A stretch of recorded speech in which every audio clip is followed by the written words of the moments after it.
Bueno, vamos a comenzar. Necesito que me presten mucha atención, hermanos, porque esto puede que haga un cambio repentino en eso que a veces han pensado y han creído que no han terminado de entender. Hoy es el último día del año. No sé qué ha pasado durante sus vidas en este transcurso y no sé lo que tampoco va a pasar el año que viene, porque me limito, soy humano, pero lo que sí que tengo es fe en Dios por muchas cosas personales. Y cuando termina un tiempo, cuando terminan los años o cuando pasan etapas en nuestras vidas, a veces hacemos valoración de lo que ha pasado. Y creo que este año, aunque no queramos, vamos a recordar las cosas buenas y las cosas malas.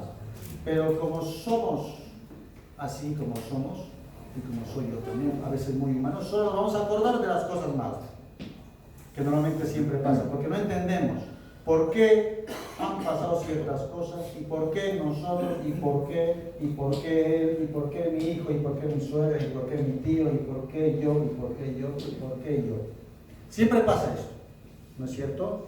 Y el título que les he traído para que podamos desarrollar hoy día es ¿Dios es bueno?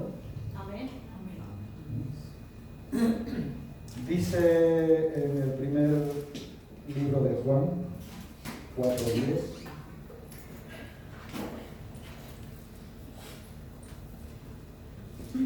En esto conociste el amor, no en que nosotros hayamos amado a Dios, sino que Él nos amó a nosotros y envió a su Hijo en propiciación por nuestros pecados.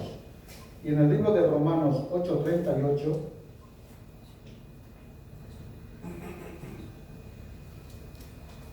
por lo cual estoy seguro de que ni la muerte, ni la vida, ni ángeles, ni principados, ni potestades, ni lo presente, ni lo porvenir, el 39, ni lo alto, ni lo profundo, ni ninguna otra cosa creada nos podrá separar del amor de Dios que en Cristo Jesús, Señor nuestro. Señor Padre bendito, gracias, Señor, por darme la oportunidad de estar aquí hablando a tu pueblo. Ayúdame que solamente bajo tu guianza a decir lo que me has dicho que les diga, Señor. Y en pequeño, hazme también lo más pequeño de este mundo, Señor, ahora mismo, para que no sea yo, sino tú el que hable y diga, Señor Padre bendito. Préstame los oídos de tus hijos, Señor, y su corazón, para que pueda dejarle la semilla que me has dicho que les diga, Señor, en el nombre de Jesús. Amén. Lo que les decía, hermanos. Pasan los meses a principios de año y van pasando cosas negativas, van pasando cosas que no queremos que pasen y empezamos a cuestionar a Dios. Y no les estoy hablando de la gente que está en la calle, estoy hablando de la congregación y de los que son parte de las iglesias normalmente. ¿Por qué, Señor, me pasa esto? ¿Por qué perdí ese trabajo? ¿Por qué estoy enfermo? Y empezamos a cuestionar si Dios es bueno o es malo. Cuando aquí dice claramente que Dios nos amó primero y que no hay profundidad, anchura ni longitud para medir el amor de Dios para con nosotros. ¿Qué parte de esta operación o de esta ecuación no estamos entendiendo?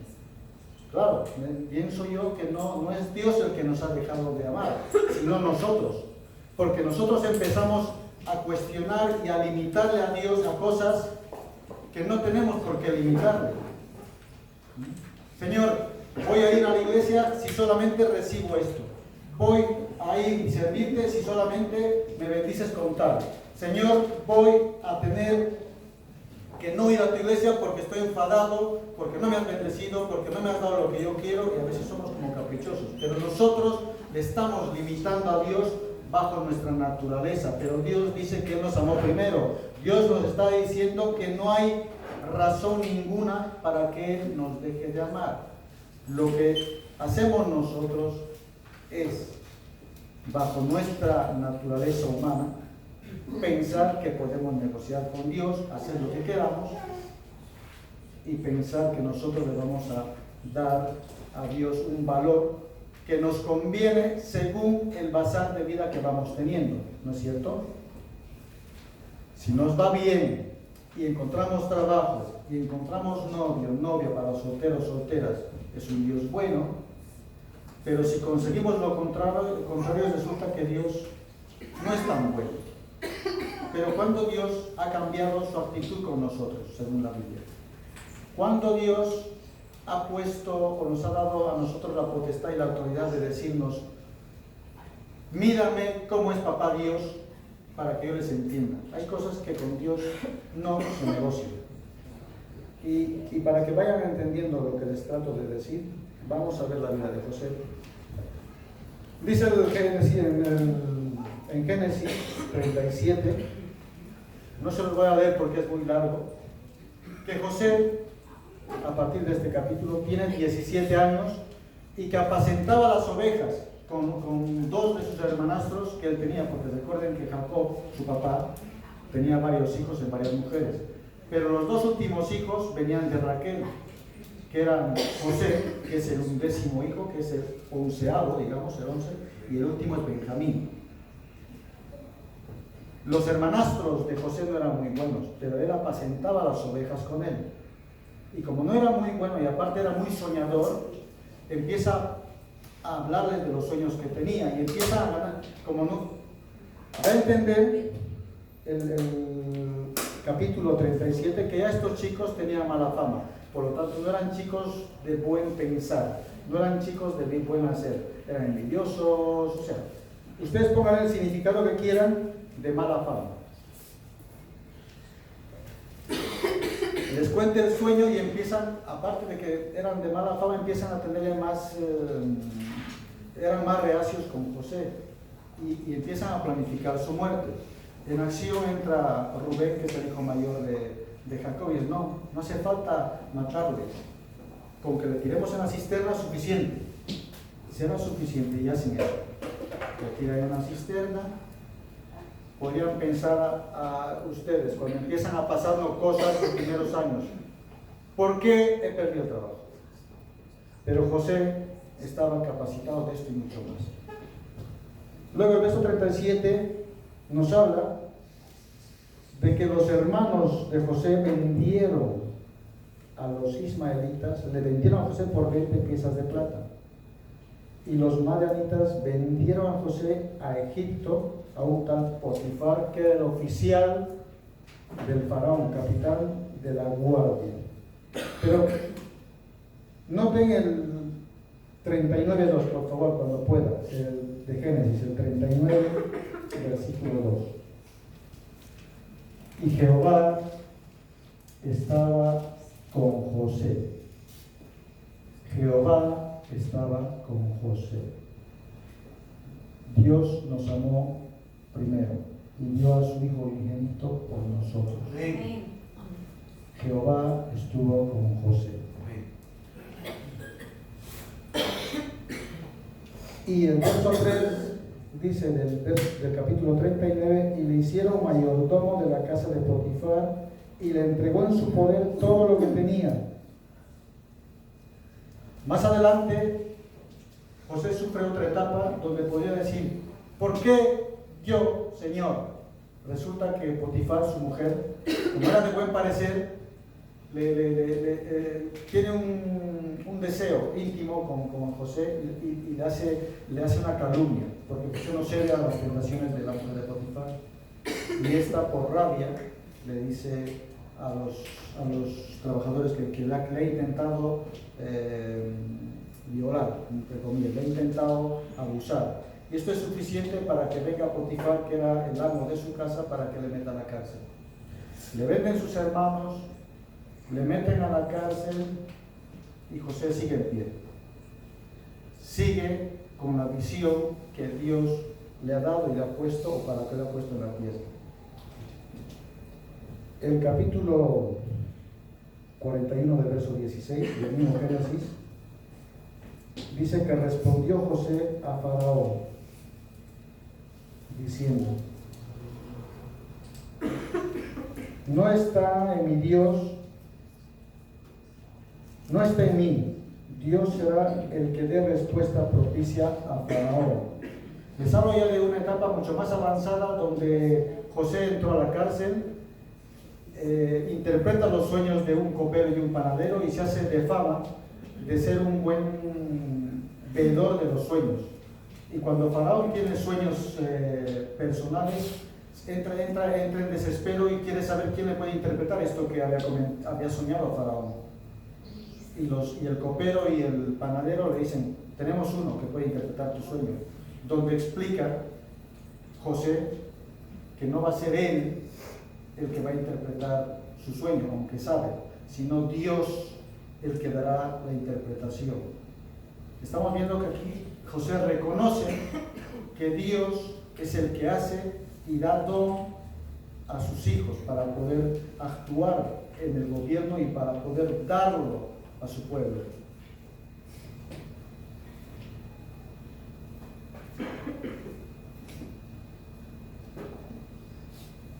Para resumir, ¿qué entendemos de esta historia de José, hermanos?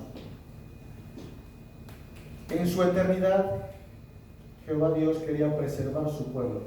Porque el sueño que tiene Faraón, bajo la interpretación de Dios que le dio a José, significaba 7 años de mucha bendición y 7 años de pobreza, hambruna y desespero de hambre. Y pone Faraón a José como gobernante general de Faraón, y era el segundo después de Faraón para hacer lo que quisiera, porque nota las habilidades que tenía. Pero el objetivo era ponerle a José como segunda mano para preservar y multiplicar y almacenar todo lo que era de alimentos, de ganado, para preservar su pueblo. No a Egipto, a su pueblo, que era su padre y los 11 hermanos que tenía Jacob. No hablamos de las 12 tribus de Jehová, digo, de las 12 tribus de Israel. Estas 12 tribus tenían que preservarse bajo cualquier situación, cualquier hambruna, cualquier necesidad. Ese es el objetivo que tenía Dios con José, amados hermanos. Pero tuvo que utilizar uno, que no sabemos por qué, pero fue José. Que al final vino la hambruna, José llamó a mandar a su padre, a sus hermanos, incluido Benjamín, y les mandó a vivir cerca de Egipto para preservar la promesa de Dios con Jacob. Vamos al segundo ejemplo para que entiendan. Jesucristo.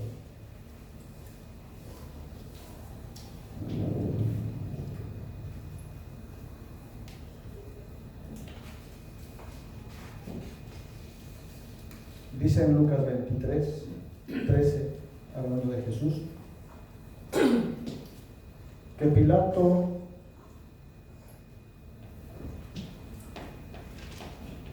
convocando a los principales sacerdotes, a los gobernantes y al pueblo, les dijo: me habéis presentado a este como un hombre que perturbaba al pueblo, pero habiéndole interrogado yo delante de vosotros, no he hallado en este hombre delito alguno de aquellos de que le acusáis, ni aun Herodes, porque os remití a él, y aquí nada digno de muerte ha hecho este hombre.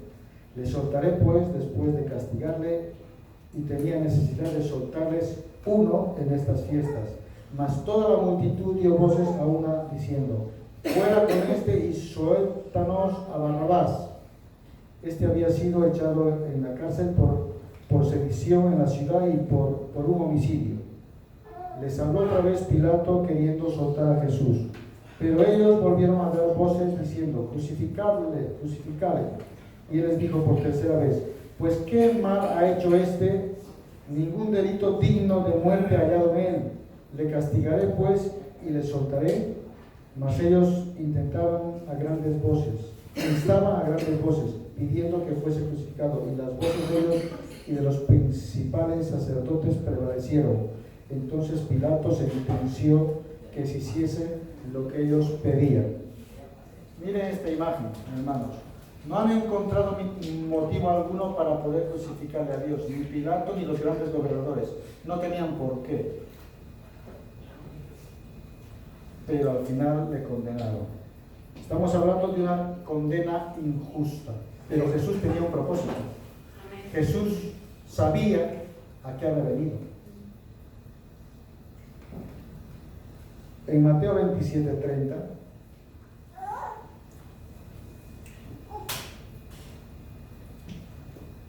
y escupiéndole, le daban la caña y le golpeaban en la cabeza. Después de haberle encarnecido, le quitaron el manto, le pusieron sus vestidos y le llevaron para crucificarle. Sufre desprecio Jesús. Ven aquí, cuando dice que le golpearon.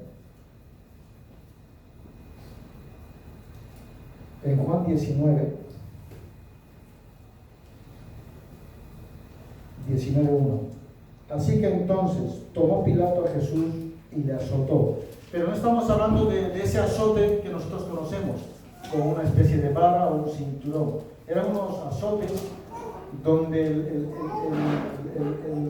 azote que llevaban tenía como unos ángulos, como unos Garfield, que cuando penetraban en la piel, arrancaban parte de la piel. Por eso es que Jesús empieza a sangrar. O sea, eran azotes de ese tiempo, que la forma de muchas veces morir, la gente moría antes por estar desangrado antes de llegar a la cruz. Aquí el verso, el capítulo 19 de Juan, dice que Pilato mandó azotarlo, y los soldados entretejieron una corona de espinas y le pusieron sobre su cabeza, y le desvistieron en un manto de púrpura, y le decían: salve, rey de los judíos, y le daban bofetadas. Lo azotan, se burlan y lo golpean. Ahora díganme ustedes, hermanos, ¿a qué nivel de este tipo de ejemplos nos hemos parecido, hemos vivido, para que nos vayamos quejando? ¿Y por qué yo? ¿Y por qué yo? ¿Y por qué yo? Seguro que aún no hemos entendido qué Dios quiere con nosotros. Seguro que aún estamos sin reconocer al pastor de pastores como nuestro Salvador. ¿Se han preguntado algunas veces qué hacemos en la iglesia? ¿O qué estamos haciendo aquí? ¿Por qué venimos? ¿Qué quiere Dios de nosotros? Les he dado dos ejemplos de los más trascendentales de la Biblia para que no se pierdan y para que también sepan que no es porque sea José o porque Jesús tenía una misión clara, pero al final de todo se ve el objetivo, ¿verdad? Se ve la misión de cada uno. José, utiliza Dios a José para preservar su nación, su pueblo. Se ve el objetivo de Jesús para preservar y retomar y volver la comunión de Dios con sus hijos. Pero claro, es maravilloso, es lindo saber al final con el resultado. Pero hasta que sepamos el resultado, ¿qué pasa? Procesos, tiempo, decisiones, vidas fracasadas, matrimonios fracasados, hijos en rebeldía, droga, etcétera, etcétera. Y esto me lleva a pensar otra cosa. Cuando vamos a un restaurante a comer y nos servimos de un buen plato, decimos: qué bien he comido, ha sido un plato fantástico. O un café, el café estaba estupendo, porque estamos hablando del final del resultado. Pero ustedes saben qué ha tenido que pasar con ese café antes de disfrutar y saber que está bueno. Cosecha, plantación, cosecha, lluvia, sol, desgranar esto, hacerle una especie de... todo el proceso para que sea café. Comida. ¿Qué ingredientes tenía la comida? ¿De dónde vienen? ¿Cómo se ha hecho? ¿Cómo se ha procesado todo esto? Claro, es un buen plato. Me ha gustado, es un buen café, me ha gustado. Pero jamás nos vamos a poner a pensar ni lo que ha vivido José, ni lo que ha vivido Jesús siendo hombre, ni por qué estamos disfrutando de un buen plato, ni por qué estamos disfrutando de un buen café, ni por qué esa familia me gusta porque se les ve bien, porque se les ve estable y porque tienen un buen pasar económico. ¿Y por qué esa buena salud de ese hermano, de esa hermana está bien o me gusta, pero ustedes no saben qué es lo que ha tenido que hacer para que tenga esto? Pero seguimos reclamándole a Jesús. ¿Por qué yo? ¿Por qué mi primo? ¿Por qué mi hermano? ¿Por qué mis hijos? Hermanos, el mundo no funciona como nosotros queremos. El enemigo está consiguiendo victoria ahí en la calle. El enemigo nos está robando gente de la iglesia por no entender este tipo de cosas. Recuerden lo que se ha leído al principio. Dios nos amó primero. Y no hay tamaño, cobertura, longitud, anchura, profundidad que nos distancie de ese amor. Somos nosotros los que nos distanciamos. ¿Saben por qué? Porque cuando cometemos errores, cuando pecamos, pensamos que no somos dignos de volver a venir a la iglesia, volvernos a recuperar y volver a aceptar el perdón de Dios. ¿Quién somos nosotros para decirle a Dios que no es tan bueno? Mejor habrá que pensar qué estamos haciendo o qué tenemos que hacer para no pensar esto. ¿Sí? Reclamamos tanto sin derecho y pienso que es porque no entendemos.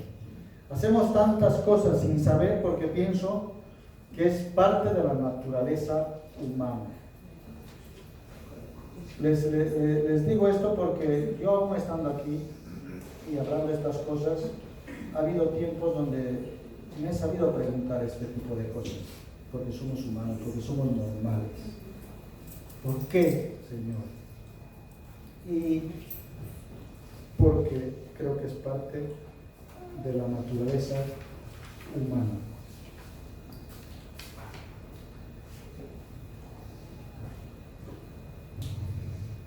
Y para concluir, hermanos, y creo que tienen que saber, es importante glorificar el nombre de Dios en los buenos momentos y en los malos momentos. Amén. Me gustaría solo tener una buena vida, pero esto no funciona así. Me gustaría vivir en un mundo que no sea este porque no me gusta ver lo que veo. Tanta injusticia, que es por lo que la mayoría no quiere venir a conocer a Dios, porque le echan la culpa. ¿Por qué los niños? ¿Por qué esto? ¿Por qué aquello? ¿Por qué? Es fácil echar la culpa, pero se les da cierta